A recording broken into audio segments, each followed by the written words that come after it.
Welcome to GreenBiz Studio. I'm John Davies, Senior Vice President at GreenBiz, and I'm excited to be speaking with Richard Barnes, Region President, Energy Systems North America at DNV. Welcome, Rich. Glad to be here. Rich, DNV just recently published their 5th annual Energy Transition Outlook. What were a couple of the key findings in that?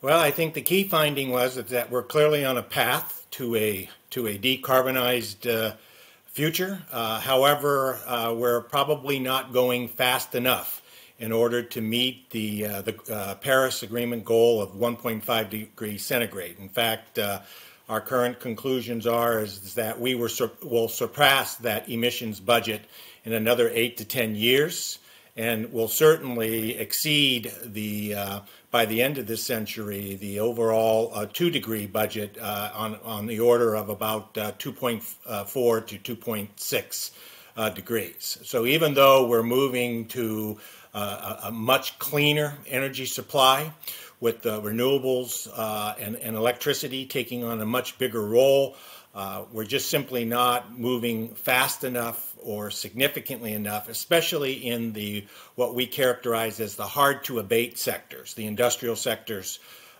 some of the transportation sectors such as aerospace and aviation and shipping are areas that are hard to abate, and we need additional solutions there.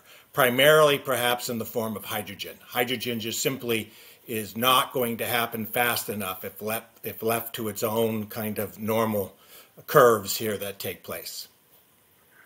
Well, then, if we're going to reach it, we're going to need to have a lot more investment.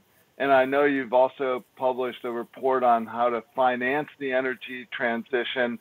What are some of the key things that have to happen for that to get financed? Well, we think the technology is there.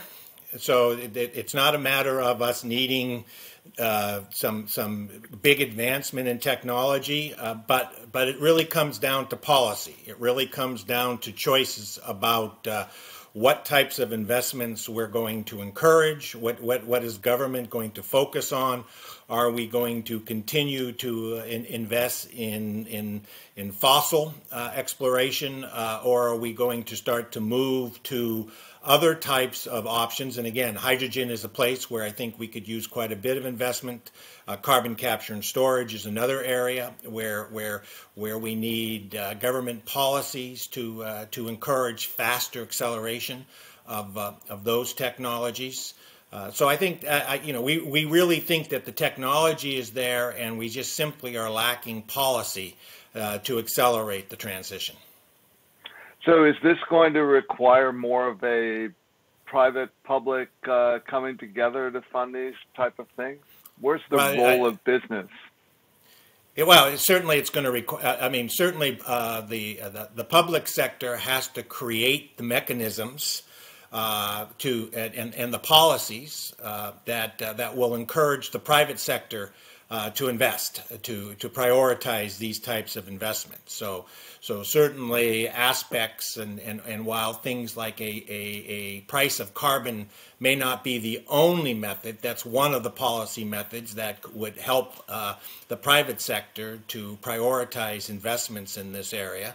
And so I think that's it is a public-private investment, but at times you need the public to prime the pump, and certainly to set up policies to encourage this. And I would also say market mechanisms from a regulatory standpoint are important.